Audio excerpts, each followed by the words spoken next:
நம்மளுடைய லைஃப்பில் நம்ம அதிகமாக கவலைப்படுற ஒரு விஷயம் என்ன அப்படின்னு சொன்னால், நம்முடைய ஃபீலிங்ஸை ஏன் மற்றவங்க புரிஞ்சிக்க மாட்றாங்க, நம்முடைய உணர்வுகளை ஏன் நம்ம சுற்றி இருக்கிறவங்க ஏன் புரிஞ்சுக்க முடியறதில்ல, ஏன் அப்படி இருக்குது, நம்ம புரிஞ்சுக்கிட்டா நம்மளை எல்லாருமே புரிஞ்சுக்கிட்டா நம்ம படக்கூடிய துன்பம் எல்லாமே எல்லாருக்குமே தெரியுமே அப்படின்னு சொல்லி நினைப்போம்.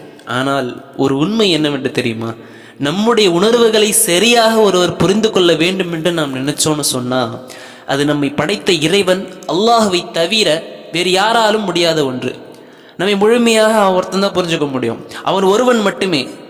நம்மை படைத்த அவனுக்கு தான் நமக்கு எது சரி, எது தவறு, எது பிடிக்கும், எது பிடிக்காது, எது நம்மை சந்தோஷப்படுத்தும், எது நம்மை காயப்படுத்தும் என்று முழுமையாக தெரியும். நம் தனிமையில சிந்திய அந்த கண்ணீர் துளிகளின் வலிகளை அவன் மட்டுமே அறியக்கூடியவனாக இருக்கிறான். எனவே நமது எதிர்பார்ப்புகளையும் உணர்வுகளையும் அவன் பக்கம் திருப்பி கையேந்துங்கள். கவலைப்பட வேண்டாம். நிச்சயமாக அல்லாஹ் நம்மோடு இருக்கிறான்.